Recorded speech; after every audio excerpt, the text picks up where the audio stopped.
Well, every Easter, it's the same thing. New life, fresh start. Up from the grave, he arose. Flowers pushing up through the soil, chicks breaking out of their shells, rabbits doing what they do best, making more rabbits. Easter is about life busting out all over. If Christ is risen, anything is possible. It's great news, and we never get tired of singing it or saying it. What we neglect to mention, and we sometimes too quickly forget, is that before there was new life, there was gruesome death.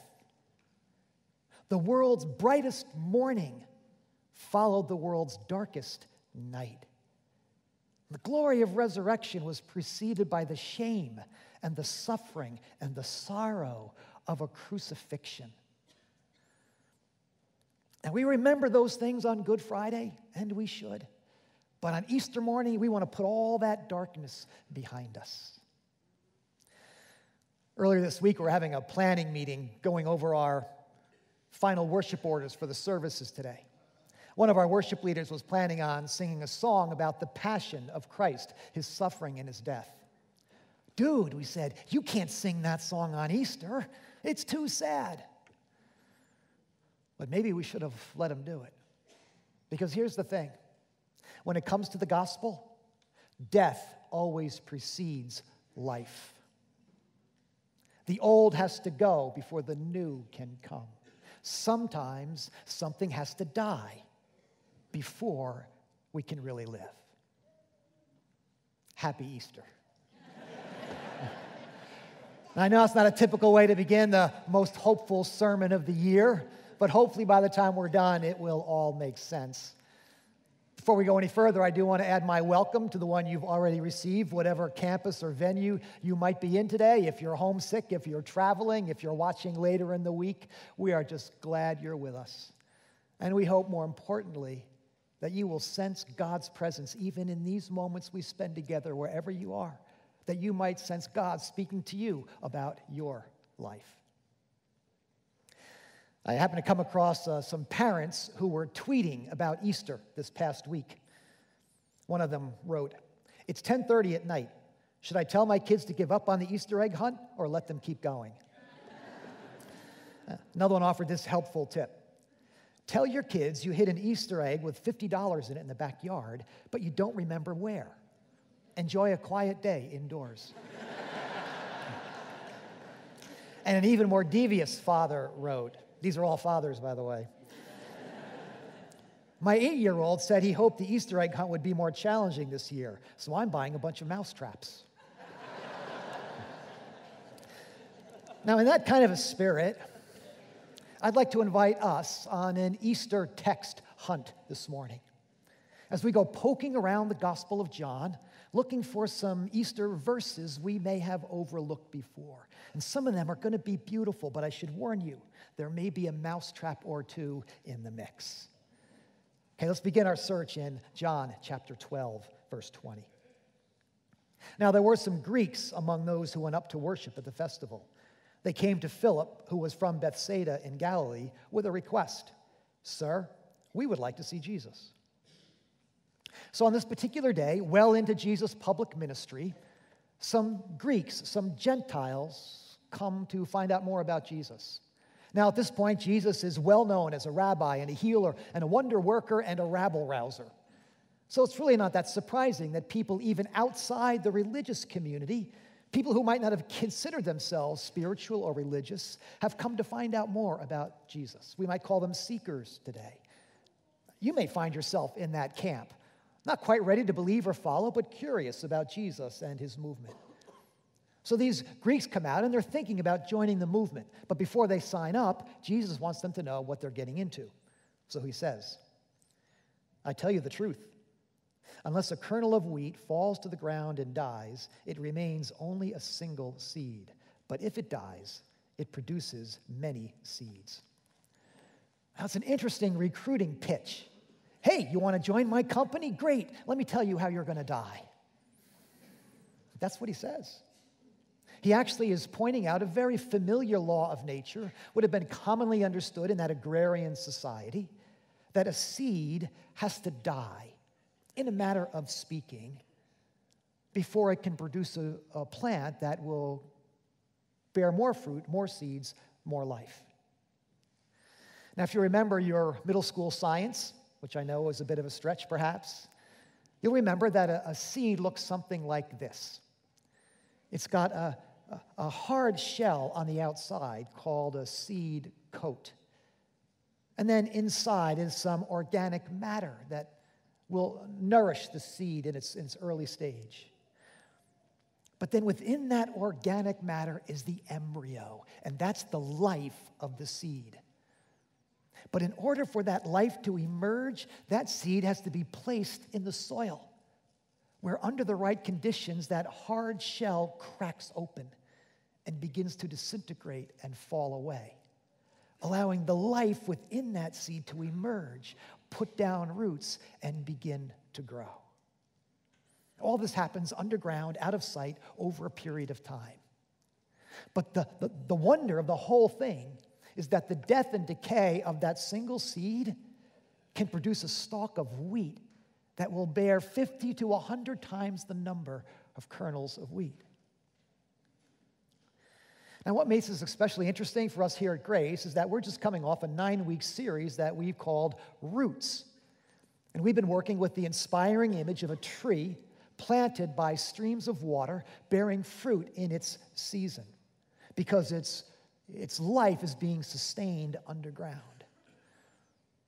But now Jesus takes us back to the very beginning of that beautiful tree, which began with the death of a single seed disintegrating beneath the soil. And so it's a very simple law of nature. Sometimes something has to die before it can really live. But now Jesus is not just giving a botany lesson here. And if you happen to be a botanist and you want to set me straight, do that tomorrow, okay? Because this preaches just the way it is, all right? Jesus is telling us that this natural law applies in the spiritual realm as well. Look at verse 25. Anyone who loves their life will lose it, but anyone who hates their life in this world will keep it for eternal life. Ouch. There's one of those mouse traps. This is a tough verse. Losing your life, hating your life. Now, Jesus is obviously using some hyperbole here. He's exaggerating to make a point, but the point he's making is that sometimes you have to lose something in order to gain something. Sometimes something has to die before it can really live, or before others can really live. Now, his disciples couldn't have known it at the time, but he was actually preparing them for what was going to happen to him in the not-too-distant future, when he would lay down his life for the sins of the world. And this is where the search, this hunt, gets interesting. Last week, as I was studying the Gospels, poking around for some Easter texts, I came across one that I don't think I'd ever really appreciated before. Now, I'm sure I've read it before, but it just jumped off the page at me. I had to do a double take to make sure it was really there and I was reading it right. Listen to this verse. It's kind of tucked away, hidden in the weeds of John chapter 19, where John is describing in vivid detail the death and burial of Jesus. And listen in light of this seed image we've been using. Taking Jesus' body, the two of them wrapped it with the spices in strips of linen. At the place where Jesus was crucified, there was a garden, and in the garden, a new tomb in which no one had ever been laid. Because it was the Jewish day of preparation, and since the tomb was nearby, they laid him there. Now, did you catch that? At the place where Jesus was crucified, there was a garden. Jesus died in a garden. His body fell to the ground in a place where things are planted. And that body was then wrapped tightly in cloths, not unlike a seed coat, that was then packed with matter, spices. And then that body, that seed, was placed in the ground. Jesus wasn't just being cute when he said, unless a kernel of wheat falls to the ground and dies. That's exactly what was going to happen to him. But the death of that seed, as awful as it was would in fact become a source of life for many, for anyone who would believe, including these seekers who had come to learn more about Jesus. But how does this work, this idea of Jesus dying for the sins of the world? I mean, that's a common central truth of Christianity, but why exactly did Jesus have to die? I don't have time to go into the whole theology of the atonement, as it's called, but the simple idea is that when Jesus died, he wasn't just being a noble martyr. He was actually paying the price for the world's sin. He was paying for all the damage that we have done to ourselves, to one another, and to the world around us. All the violence, all the oppression, all the exploitation, all the carelessness and foolishness, and even plain old selfishness of the human race. Someone had to accept responsibility for all of that. Someone had to say, this stuff leads to death. And it's unacceptable. It has to stop. An interesting thing happened this past week. We've all been following the story of the United Airlines passenger who was forcibly removed from that overbooked flight. It was an awful video. I'm sure we've all seen it. The whole thing was made worse the next morning when the CEO of United Airlines sent an email affirming the actions of the airline personnel and casting blame on the bloody, unconscious passenger. One analyst said it was as if the head honchos at United Airlines got into a room and said, how can we make this worse? Within 12 hours of that incident happening, by the next morning, there was already an online petition with thousands of signatures calling for the CEO's resignation. Why? Because there was this collective sense that someone had to pay. Someone had to accept responsibility for what happened. An injustice was done. Harm was inflicted. Trauma on all these passengers. Someone had to say, by some public demonstration and even humiliation and maybe resignation, this is unacceptable. It cannot go on. It has to stop here.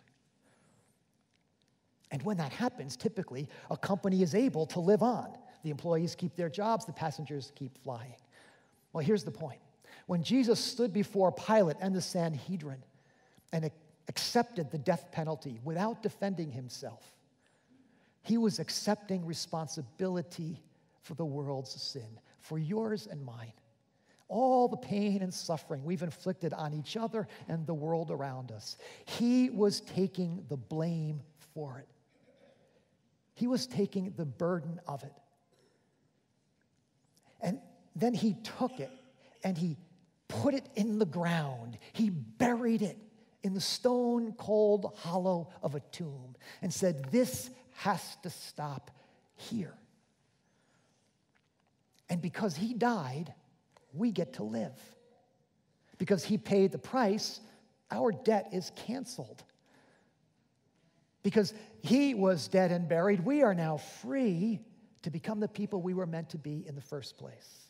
It's just a simple spiritual law. Sometimes something or someone needs to die before we can live again. Now, as powerful as all of that is, turns out Jesus wasn't just talking about his own death here. He was talking about ours too. Look again at verse 25. Anyone who loves their life will lose it, but anyone who hates their life in this world will keep it for eternal life. Sometimes we have to die to something.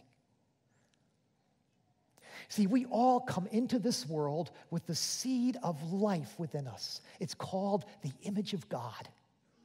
We were designed to grow into good and beautiful people who would reflect the glory and goodness of God.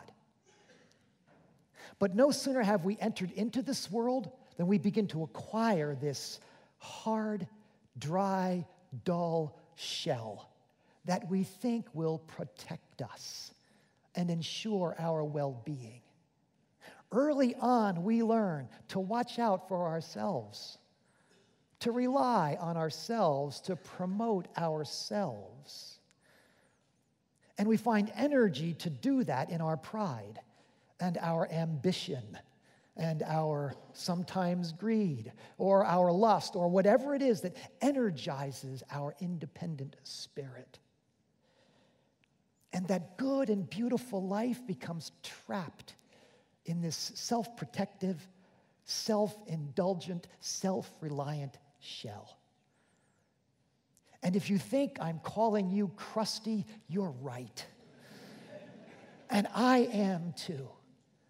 Because we all have this hard, dry shell around us that we think will protect us and keep us happy and safe and secure. But it isn't until that shell falls into the ground, cracks open, and begins to disintegrate that our soul can finally begin to put down roots in God and begin growing into the good and beautiful person we were meant to be. So sometimes something has to die in us before we can truly live. Now, sometimes the thing that has to die is obvious. It might be a bad habit, an addiction even.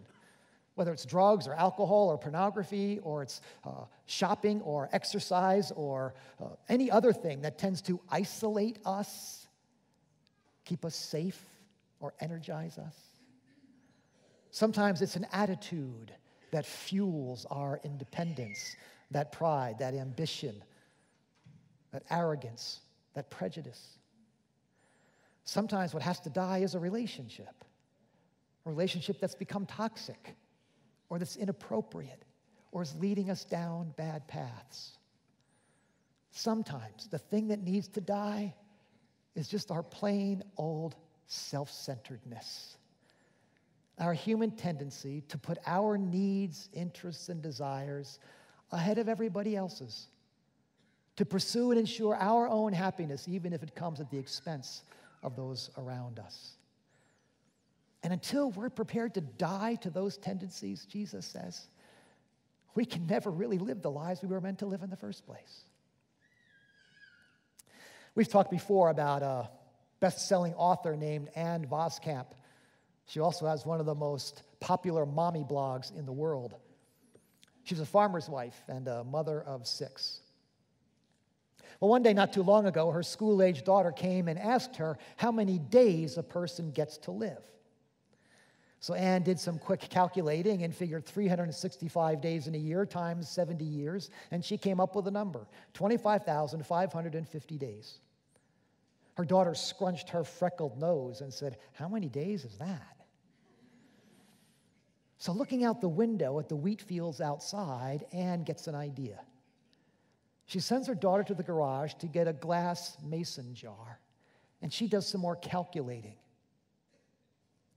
She figures that 25,550 kernels of wheat measures out to about 4 cups of wheat. So she goes out to the pantry where she keeps the sack of wheat that she uses to bake bread. You know, like the sack of wheat you have in your pantry that you use to bake bread. Whatever. She measures out 4 cups, pours it into that mason glass jar, and says to her daughter, "There, your 25,550 kernels. You get to take out 1 every day." And as she's talking to her daughter about how many days we get, Anne senses God speaking to her about how we're meant to live those days by laying them down, by giving them up for the sake of others, by dying to our own needs, interests, and desires, throwing those days out into the everyday fields of our lives and seeing what God brings out of them. There are 1,000 ways to do that, to die to yourself. Take the lousy assignment at work or the crummy desk. Sit with that new kid in the school lunchroom or the lonely kid. Let your spouse decide where to go on vacation or what movie to watch. Let your little brother or sister have the remote control. Prepare a meal for someone who's going through a tough time. Drive into the city to visit someone in the hospital. Open your home to someone you don't know, someone who might even be different from you. Give 2 or 3 hours a week to serve your church or your community. Write a big fat check, more than you can afford, to some worthy cause or ministry. 1,000 little deaths every day, Anne writes. And it feels like dying at the beginning, but soon we're finding we're just learning how to live. Unless a kernel of wheat falls to the ground and dies, it remains only a single seed, Jesus says. If we go through life protecting our time, our energy, our money, our love, keeping it to ourselves so we're sure we have enough of it, in the end, all we have is a single solitary seed in the palm of our hand that produces very little for anyone else.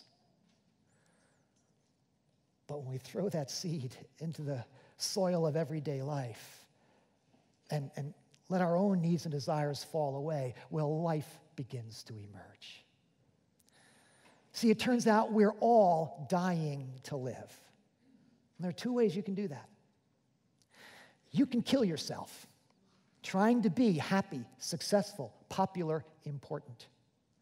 Or you can die to yourself and help someone else feel happy, successful, popular, or important. So it turns out when Jesus died on the cross, he wasn't just paying the price for our sins. He was showing us how to live. Right about now, you're probably wondering, when in the world is this guy going to get to the resurrection? Because it is Easter morning. So let's push ahead to John chapter 20 and take our Easter text hunt for some more familiar verses. Now, earlier in the service, we heard John's account recited for us of what happened that morning. How Mary Magdalene came out early and found the tomb empty. She went back and told the disciples. Peter and John raced out. John gets there first. Peter blunders right in. And now notice what Peter sees when he looks into the tomb, in light of all we've been talking about. He saw the strips of linen lying there, as well as the burial cloth that had been around Jesus' head.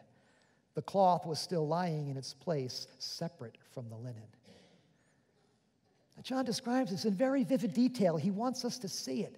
What he wants us to see is that these grave clothes were not tossed aside in a heap as if someone had hastily unwrapped the body. No, they're lying there as if the life that was contained within that shell just sort of burst out of it, leaving them behind. Not unlike a seed breaking out of its shell as it puts down roots and begins to grow. Is that a beautiful image? Now wait, it gets better. Later that day, after Peter and John have gone back, Mary Magdalene is left alone there in the garden, and she's weeping. She senses someone beside her. She turns to look and sees a man she doesn't recognize, and she mistakenly believes he's the, wait for it, gardener. When he speaks her name, Mary, she recognizes him and reaches out to embrace him. Now, a couple things. First, whenever we tell this story like I just did, we usually tell it as a case of mistaken identity. Mary thought he was the gardener. Maybe it wasn't a mistake after all. Because here's Jesus laying himself down in a place where things grow, his body underground, the grave clothes falling away, and he busts out to bring life to the world. So Jesus is both seed and sower, garden and gardener. But wait, it gets even better than that.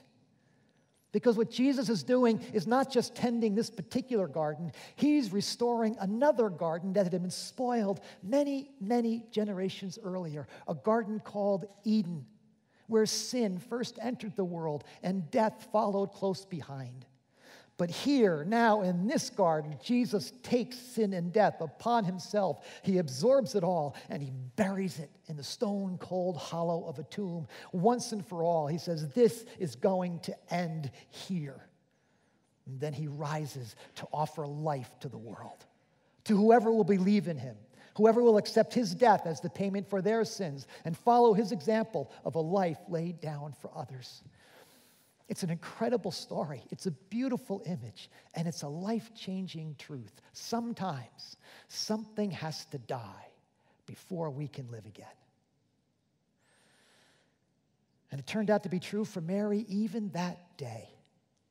The risen Jesus says to her, "Do not hold on to me, for I have not yet returned to my Father.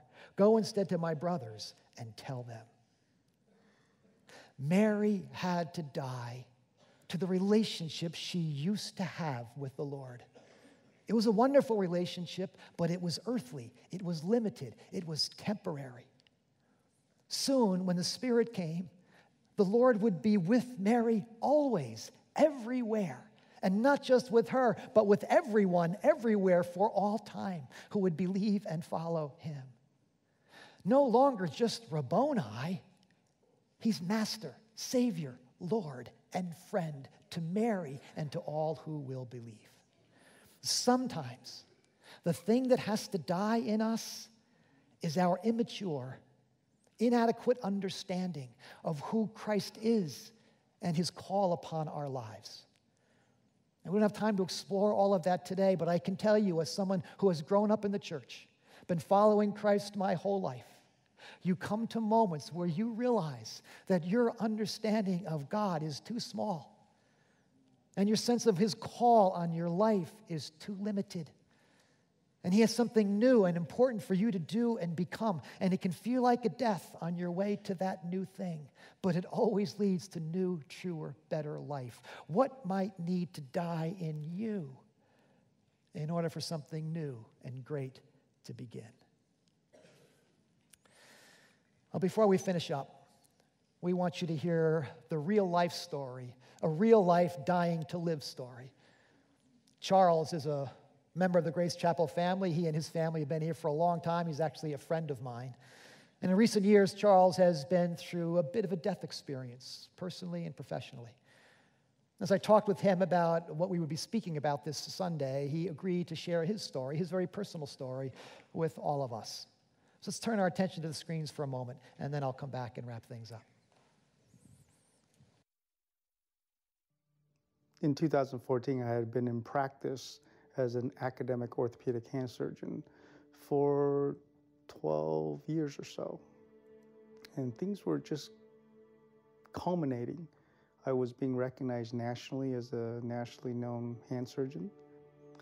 And I was being considered for a professorship at the Harvard Medical School. And I was one of 3 finalists for a major academic institution to be chair of the orthopedic department. My philosophy when I first started work and as a practicing academic hand surgeon was the same philosophy I've always had, which is to focus on my work and not pay attention to the relationships with my colleagues around me and my peers and my staff. Because I felt like, well, academic hand surgery is already so busy. I need to have a high patient volume. I need to have a lot of research publications. And then I want to teach residents, fellows, and medical students. And all of that takes a lot of time. In November of that year, things started to unravel for me professionally. Somebody that I consider a competitor of mine in my hospital filed an accusation against me that I was performing unethical procedures.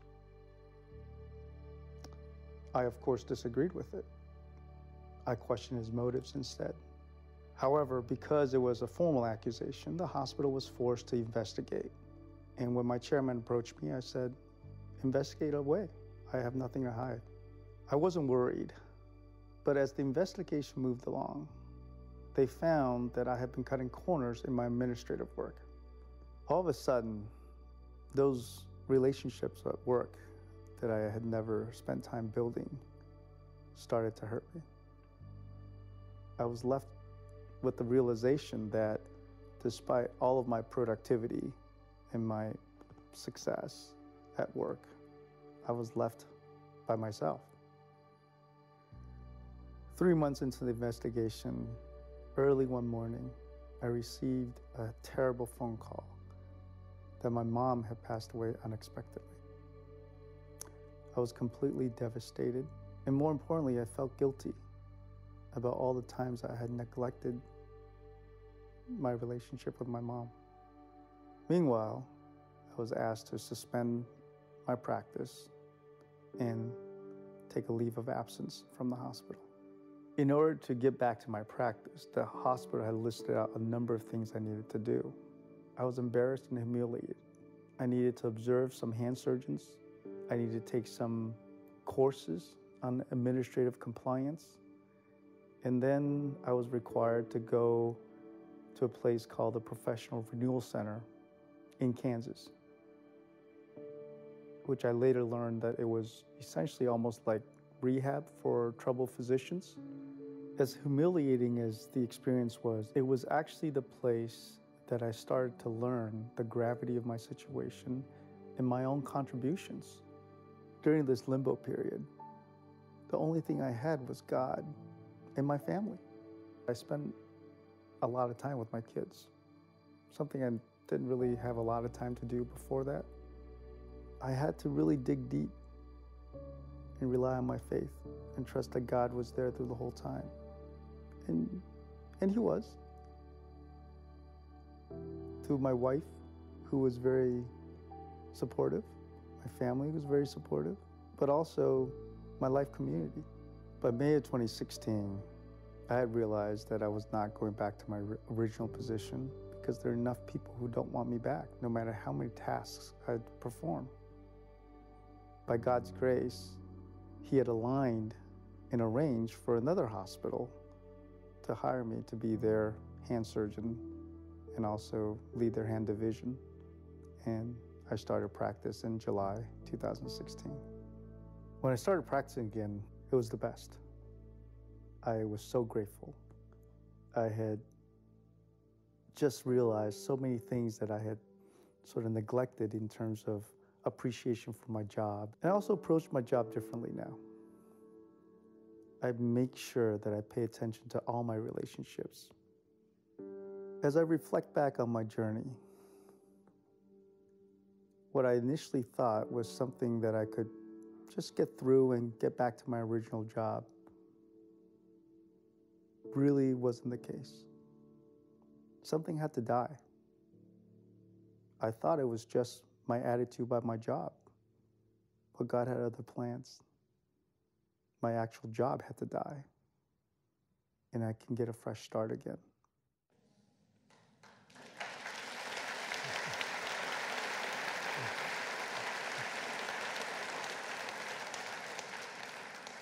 From a prestigious position, one of the leading hospitals in the country, to a rehab center in the middle of nowhere, Charles found himself as alone as a single solitary seed.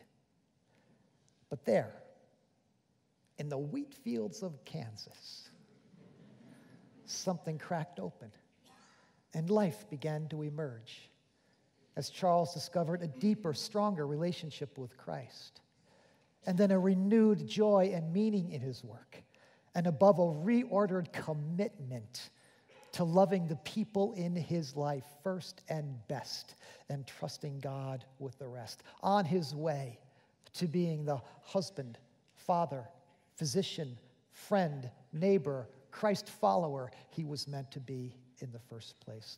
What might need to die in you in order for you to discover new and true life? Maybe it's that old sinful self. Maybe you've never understood before that Christ's death was the payment for your sin. Or maybe you've never been prepared to admit you needed someone to die for your sin. Well, you can admit that today, and you can lay that old crusty self in the earth right here and walk out of here to live a new life. We have an alpha course here that helps people explore this message of the Christian faith. Maybe you've done that already, but you've still got this habit or this attitude or this relationship that's getting in the way. You're like Lazarus. You've been raised from the dead, but the grave clothes are still flapping in the breeze. You can leave those things behind. Not always overnight, but it begins with a decision. And every Monday night, folks gather here for Celebrate Recovery to lay some of those things in the grave. Or maybe what you need to die to is just that tendency to put your own needs and interests, your comfort and convenience ahead of everybody else's. Just lay it down for once. Give it away to the people and see what God might do. In 2 weeks, we're going to begin a series we're calling For the Good of the World. We're going to discover what happens when we begin to live this kind of life, laying it down for others in all the different venues of our lives. So what might need to die in order for you to truly live? Let's think about that as we listen to this song.